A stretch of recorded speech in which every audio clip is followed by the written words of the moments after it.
আসসালামু আলাইকুম।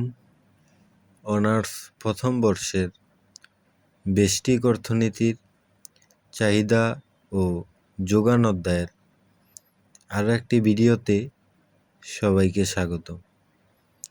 আমরা এর আগের ক্লাসে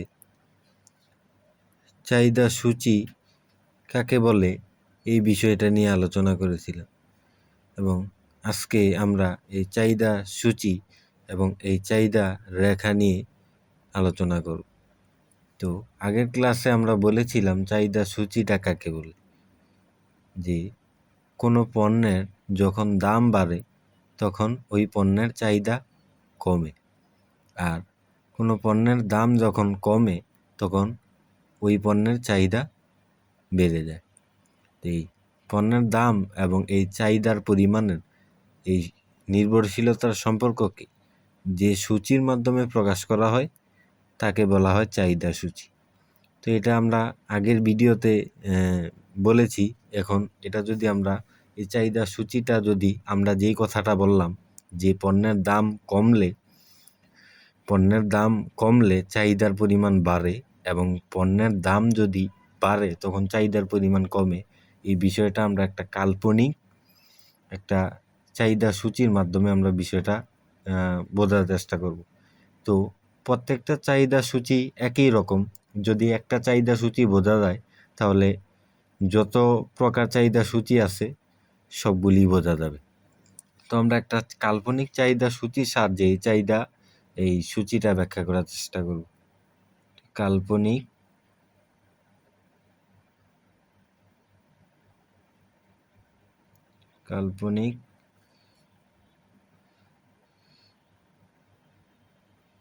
চাহিদা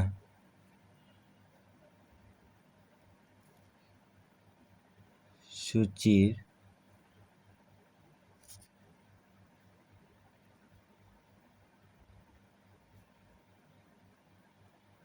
মাধ্যমে ব্যাখ্যা। একটা কাল্পনিক চাহিদা সূচির মাধ্যমে ব্যাখ্যা করা হলো। তো এখানে আমরা একটা কাল্পনিক চাহিদা সূচি নিই।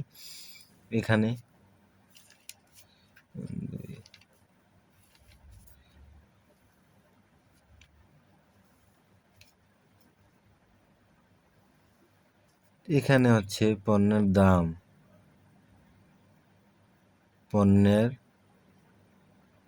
দাম যাকে বলা হয় পি দ্বারা প্রকাশ করলাম আমরা দামকে।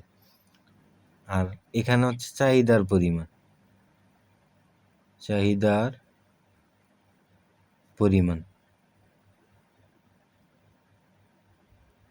পরিমাণ যেটাকে প্রকাশ করে কিউ দ্বারা। তো আমরা এখানে যেহেতু আমাদের এই সূচিটা যেহেতু একটা কাল্পনিক, তো আমরা কাল্পনিক যে এক একটা দাম ধরে নিলাম আর কি। ধরলাম প্রথমে পণ্যের দাম হচ্ছে এই 2 টাকা। পণ্যের দাম যখন 2 টাকা তখন চাহিদার পরিমাণ হচ্ছে 10। পণ্যের দাম যখন 4 তখন চাহিদার পরিমাণ হলো 8। যখন পণ্যের দাম 6 তখন চাহিদার পরিমাণ হলো 4। তো এটা একটা এখানে আমরা বোঝার সুবিধার্থে বইয়ে অনেকভাবে দেওয়া আছে। তো আমরা বোঝার সুবিধার্থে এখানে কাল্পনিক 3টা দাম নিলাম আর 3টা চাহিদার পরিমাণ নিলাম। তো এটা যদি আমরা বুঝতে পারি সকল চাহিদা সূচিটা আমরা বুঝতে পারবো। তো এখানে সেই ক্ষেত্রে শুধু এই আলাদা আলাদা সংখ্যা চেঞ্জ হবে কিন্তু চাহিদা সূচি একই রকম। তো আমরা এখানে যদি দেখতে পাই যদি পণ্যের দাম যখন 2 টাকা তখন চাহিদার পরিমাণ হচ্ছে 10 একক। আমরা কি জানি চাহিদা বিধি কি, ল অফ ডিমান্ড কি? চাহিদা বিধিটার সংজ্ঞাটা আমরা পড়েছিলাম যে কোনো পণ্যের দাম যখন বাড়ে তখন হচ্ছে চাহিদার পরিমাণ কি হয়, চাহিদার পরিমাণ কমে। আর কোনো পণ্যের দাম যখন কমে কিন্তু চাহিদার পরিমাণ বাড়ে। তো আমরা এখানে দেখতে পাচ্ছি পণ্যের দাম যখন 2 টাকা তখন চাহিদার পরিমাণ কিন্তু 10, মানে 10 একক। কিন্তু পণ্যের দাম যখনই এই 2 থেকে 4 টাকা মানে পণ্যের দাম যখনই বেড়ে গেল তখনই চাহিদার পরিমাণ কি হলো, 10 থেকে কমে 8 হয়ে গেল। তা আমরা কি বুঝতে পারলাম যে পণ্যের দাম যখন বাড়ে চাহিদার পরিমাণ কমে। তা আমরা যা বললাম এখানে দেখতে পেলাম তা ঠিকই আছে।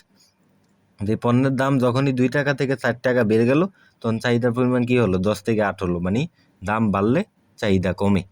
পরবর্তীতে আবার পণ্যের দাম যখনই আবার এই 4 টাকা থেকে কি হলো? পণ্যের দাম আরও বেড়ে 6 টাকা হলো, তখন চাহিদার পরিমাণ আরও কমে এই 8 টাকা থেকে 4 টাকা হয়ে গেল আর কি। তো এখানে এই সূচিতে দেখা যাচ্ছে যে পণ্যের দাম যখন এই যে কম ছিল 2 টাকা, তখন চাহিদার পরিমাণ কিন্তু বেশি ছিল। আর পণ্যের দাম যখন হচ্ছে এই কম বেশি হয়, তখন চাহিদার পরিমাণ আস্তে আস্তে কি হয়ে যায়? কমে যায়। এটাই হচ্ছে ঐতিহাসিক এই একটা চাহিদা সূচি। তো আশা করি বিষয়টা তোমরা বুঝতে পেরেছো। 2 নাম্বার এই কোশ্চেনটা আমি এখানে লিখে দিই, চাহিদা রেখা। তো এই বিষয়টার মাধ্যমে যদি আমরা একটা চাহিদার রেখা দেখি, এই মূলত এই চাহিদার রেখা তৈরি করতে হলে প্রত্যেকটা চাহিদার রেখাই তৈরি করা হয় একটা চাহিদা সূচির উপর ভিত্তি করে। তো আমাদের যে সূচিটা আছে, এই সূচিটার উপর ভিত্তি করে আমাদের একটা চাহিদা রেখা আমরা অঙ্কন করব। এই সূচিটার উপর ভিত্তি করে আমরা একটা চাহিদা রেখা অঙ্কন করব। তো এখানে এই সূচিটার উপর ভিত্তি করে আমাদের এই চাহিদা রেখাটা অঙ্কন করব। এখানে হচ্ছে ও, এটা হচ্ছে এক্স, এটা হচ্ছে ওয়াই। তো এইখানে এই যে একটা রেখা নিলাম, এটা হচ্ছে এখানে ডি, এখানে ডি। এই ডি দ্বারা আমাদের বোঝাচ্ছে মানে হচ্ছে ডি, এখানে যদি আমরা বলতে পারি ডিমান্ড, এই ডি দ্বারা আমরা বুঝাচ্ছি হচ্ছে ডিমান্ড। ডিমান্ড মানে কি আমরা জানি? চাহিদা। এর চাহিদা, এই যে রেখাটা এখানে নিলাম এই ডিডি, এটা কিন্তু আমাদের একটা চাহিদা রেখা। এটা একটা চাহিদা রেখা। আমরা এখানে যদি নেই, এখানে এই যে এখান থেকে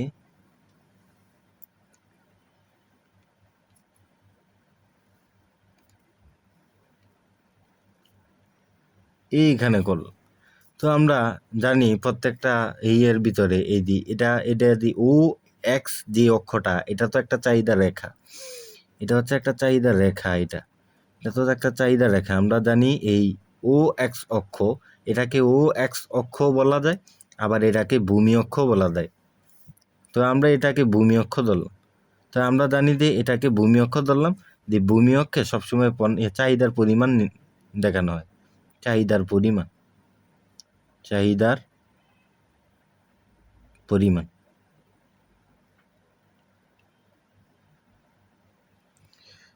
এখানে চাহিদার পরিমাণ দেখানো হয়।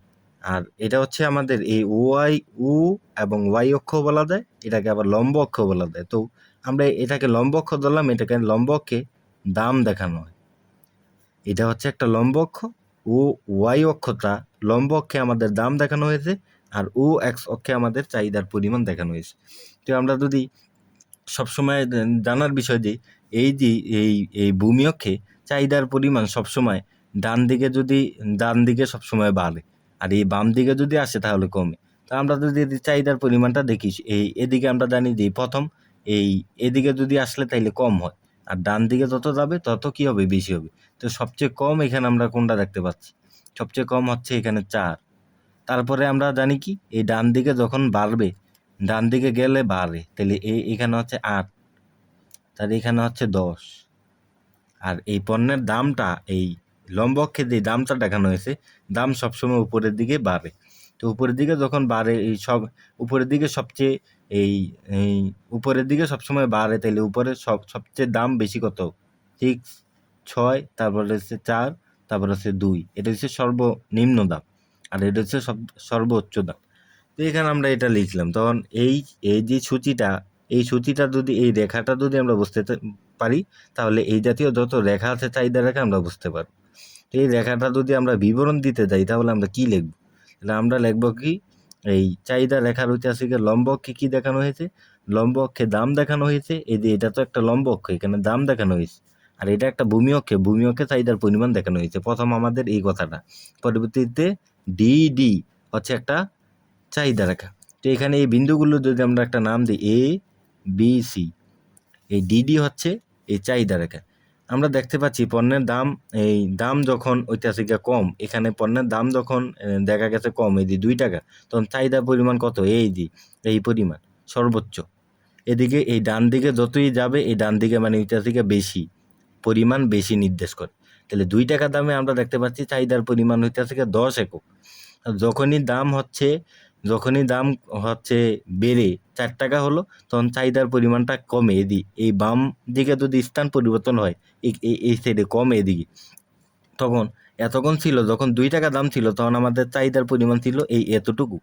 আর যখনই এই দাম বেড়ে 4 টাকা হলো তখন চাহিদার পরিমাণ এতটুকু না, কমে এতটুক থেকে এটুকু হলো। এইখান থেকে এই পর্যন্ত হয়ে গেল। যখনই আবার দাম বেড়ে 6 টাকা হলো তখন চাহিদার পরিমাণ এটুকুও না, এই 4 থেকে এই 0 পর্যন্ত হয়ে গেল। তো আমরা এই চাহিদা এই সূচির মাধ্যমে, এই সূচি এবং রেখার মাধ্যমে কি বললাম, পণ্যের দাম যত বৃদ্ধি পায় তত হচ্ছে চাহিদার পরিমাণ হ্রাস পায়, মানে কমে যায়। আর পণ্যের দাম যত হচ্ছে কমে যায়, চাহিদার পরিমাণ তত বৃদ্ধি পায়। এটাই আমরা দেখতে পেলাম। এখন এই বিন্দুকে যদি আমি নিই, এই ই বিন্দুটা আমরা কি বিন্দু থেকে পেলাম? ই বিন্দুটা, এই বিন্দুটা হচ্ছে এই বিন্দু এইখান থেকে এই পর্যন্ত না। তাহলে এই বিন্দুটা যেহেতু এখান থেকে এই পর্যন্ত, এই বিন্দুতে আমরা পাইলাম এই বিন্দুটা হচ্ছে 6 এবং হচ্ছে 4, এর সমন্বয় সূচক বিন্দু হচ্ছে এই যে 6, এই 4। এবং বি বিন্দুটার সমন্বয় সূচক বিন্দু কি? বি বিন্দুতে এই যে এখান থেকে বি হচ্ছে 4, আর এখানে কত? এই 4 আর 8, মানে 4 আর 8। আর সি বিন্দুটা কোথায় হলো? সি বিন্দুর সমন্বয় সূচক বিন্দু কি? 2 আর 10। তো আশা করি এই বিষয়টা বুঝতে পেরেছো। তো এইটা বোঝা গেলে প্রত্যেকটা চাহিদা রেখা এবং চাহিদা সূচি করা যাবে। তো আজকে এই পর্যন্তই, দেখা হবে নেক্সট কোনো ভিডিওতে। সেই পর্যন্ত সবাই ভালো থাকো, সুস্থ থাকো। আসসালামু আলাইকুম।